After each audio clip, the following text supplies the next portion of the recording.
What's up YouTube, and welcome to a high-fat grocery haul. So in front of me I've got laid out some of my favourite foods that I've utilised to change my diet from a high-carb, low-fat to a high-fat, lower-carb. The reason I did that was I was struggling to eat all the food and calories that I needed, and by having a higher fat diet and a lower carb, you can actually get more calories in smaller portions. So today we're going to look at some of my favourite food choices to keep things healthy and fun. So if you see what's laid out in front of me, we've got everything from greens, breads, fruits, nuts, meats, and everything that you're going to need to keep things fun and fresh. So starting more on the meaty side of things, eggs. And you get to eat on a high fat diet the whole bloody thing. Everyone thinks egg whites are great for you. Reality is the yellow contains good cholesterol, good fats, and even more additional protein. So per egg you're looking at 4 grams of fat and 6 grams of protein with basically like half a gram of carbohydrate. I tend to go for around 3 eggs per omelette or scrambled egg. Then you end up with a really good balance of around about 12 grams of fat, 18 grams of protein, 1.5 carbohydrates. It stinks, but it's good for you. Smoked salmon. Now this is the one that you want if you're on the high fat diet. If you get salmon fillets, you have to be careful because they can often be devoid of a lot of fat. Great for protein, but low in fats. But that's not always a bad thing, because if you want to volumize on this diet, you can go for a lower fat option, which obviously then gives you more in terms of volume. But for the higher fat side, smoked salmon per 100 grams is 10 fat and 23 protein with zippity-doo-dah carbs. Something a little more fun, red meat in the form of a burger. I personally would only eat red meat maybe once every 3 days or so because it does have a long digestive time, and again, red meat in the gut on an overloaded form has been shown to give a lot of gut issues. Personal choice, but personally once every 3 days. But when I do go for it, I go for something a little bit more fun. Now this is a muscle food burger here, but obviously you can make your own burgers using standardized lean mince or extra lean if you want to volumize, like I said before. But standard typical values per 100 for red meat, we're looking at around that 9 to 10 grams of fat per 100 grams. Protein wise, you're looking around about maybe 18 to 23, depending on which type of meat you're getting. But again, don't be afraid of making things fun. Just because you make it into a burger doesn't make it something unhealthy. So you can go to your local butchers, get some ground lean red meats. It's a great source of fats, just don't overload on it. Next up, and you might not think it's a good one, but chicken. Now I know this is a prepackaged chicken, but chicken breast, you still want to keep it in there. I know it's not got a lot of fat on it, but if you go for a roast chicken with the skin on, you're going to boost the fat up to around about 4 or 5 grams per 100. But again, whilst we're on this diet, we need protein, so we still want to get it in there and we still want to be full. Protein is satiating, and chicken is a great source of protein, and it's readily available. Next up is a lazy man's choice, and that is going to be ham. Now you can get this from anywhere, but get the one that isn't full of preservatives and crap, and that means getting one that goes off relatively quickly. Sounds like it's not a good thing, but it is, because if it goes off fast, it means it's fresher, it means it's leaner, it means it's purer.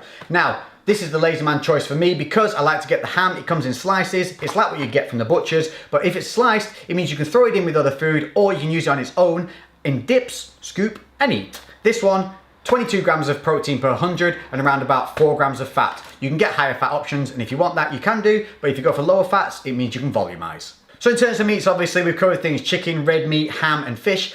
Other things that you can look at here is oily fishes like sardines and mackerel. If you enjoy those, make sure you get those in. They're a good source of protein, high fat and low carb. But now let's move on to some other snacks. So moving on, I want to talk about these nuts.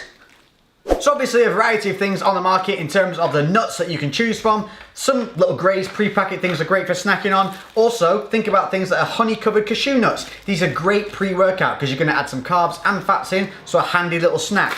But overall, nuts are a great source of fats. There's often ones on the market that you can find. If you don't like peanuts, you might like a pecan. If you don't like a pecan, you might like a walnut. There's a shitload of them to choose from. Make sure though that you go to smaller places to buy your nuts from. Try to avoid buying from the supermarkets and get them more from marketplaces. You're going to get much better value for money. So my favorites are cashews, almonds, and also pine nuts. Pine nuts are great for throwing in with salads. On average, nuts tends to be about 50% fat, 30% carbohydrate and 20% protein. So when that tells you that nuts are a great source of protein, as that being the thing, they're talking CAC. It's fats and carbs. One you might not have thought of, chia seeds. Nice and healthy for you, 40% fat. Carbohydrates, they're very low, so that's a benefit, only around about 5 grams per 100 carbohydrates, and protein 20 per 100. And you can just use them as a topper, yogurts, salads, maybe even on breaded chicken, things like that, add them on there. I don't know, have a try. And healthy fats, one of those choices that everybody should know by now, and that is avocados. Again, I would say try and get these from your greengrocers or from marketplaces rather than supermarkets, because they're probably going to be better value for money. Can't see what they are on this.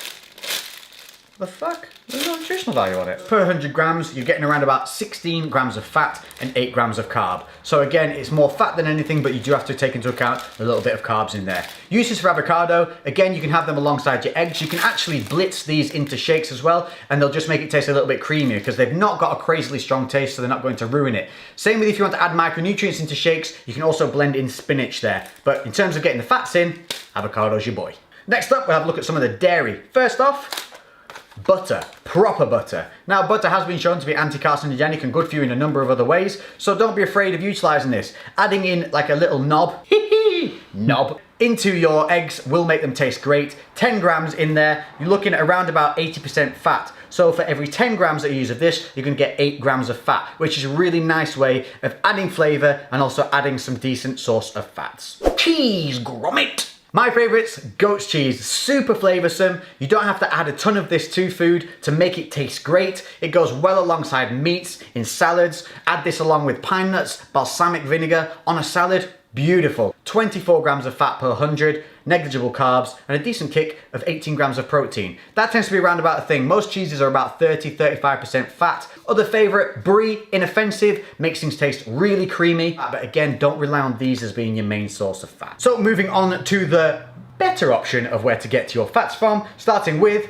coconut oil. Now, this is a great one to have in your toolkit, your weapon kit, your cupboard, because this contains MCTs, which are medium chain triglycerides. That's a type of fat that doesn't require the same digestive process. It goes straight into your system and is utilizable as an energy source. So, like me, I like to add this into my coffee. If you want to see how to do that, make sure to check out my full day of eating on this high-fat diet, meal for meal. Link will be in the description.